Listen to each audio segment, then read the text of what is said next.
आणि नाशिक कोर्टाकडून कोकाटे बंधूंना दिलासा मिळालाय। माणिकराव कोकाटे आणि विजय कोकाटे यांना जामीन मंजूर करण्यात आले।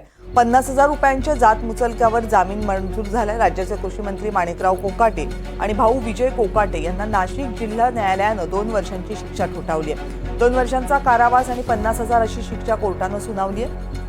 1995 साली कागदपत्रांच्या फेरफार आणि फसवणूक केल्याचा आरोप या दोघांवर होता। माजी मंत्री तुकाराम दिघोळे यांनी याचिका दाखल केली होती। या प्रकरणामध्ये आता कोकाटे बंधूंना कोर्टानं दिलासा दिलाय। आजच या शिक्षेची सुनावणी झाली आणि त्यानंतर काही तासातच दोन्ही बंधूंना दिलासा मिळाला। आणखीन माहिती आपली प्रतिनिधी प्रांजल कुलकर्णी आपल्याला देतील। प्रांजल, कविता, कृषी मंत्री माणिकराव कोकाटे यासह त्यांचे बंधू विजय कोकाटे यांना नाशिक न्यायालयाने आज तर मोठा झटका दिलेला आहे। जवळपास 27 वर्षांपूर्वीचा हा मॅटर आहे। सर्व हे प्रकरण आहे 1995 साली कोकाटे आणि त्यांच्या बंधूंनी कॅनडा कॉर्नर परिसरामध्ये, नाशिकच्या कॅनडा कॉर्नर परिसरामध्ये असलेल्या एका सदनिकेमध्ये एका इमारतीमध्ये सदनिका या घेतलेल्या होत्या। दरम्यान याबाबत तत्कालीन अतिरिक्त जिल्हाधिकारी विश्वनाथ पाटील यांनी सरकारवाडा पोलीस स्टेशनमध्ये तक्रारही दाखल केलेली होती आणि ॲफिडेव्हिटमध्ये खोटी माहिती दिलेली आहे। माझं उत्पन्न कमी असं तेव्हा कोकाटेंनी म्हटलेलं होतं आणि त्याद्वारे ज्या 10% मुख्यमंत्र्यांच्या कोटातील फ्लॅट आहे त्यातील सदनिका ज्या आहेत त्यांनी बळकावला होता, असा आरोप त्यांच्यावरती ठेवण्यात आलेला होता।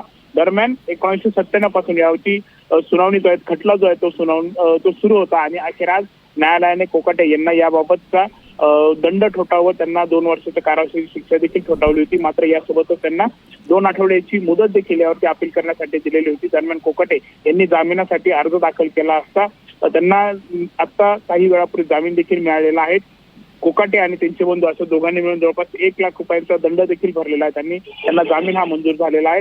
कोकाटे यांनी प्रसारमाध्यमांकडे दिलेल्या माहितीनुसार हे सर्व काही राजकीय षडयंत्रामधून झालेलं होतं। तत्कालीन मंत्री तुकाराम दिघोळे यांनी याबाबतच्या सर्व तक्रारही केलेली होती आणि त्यानंतर ही सर्व कारवाई झालेली होती।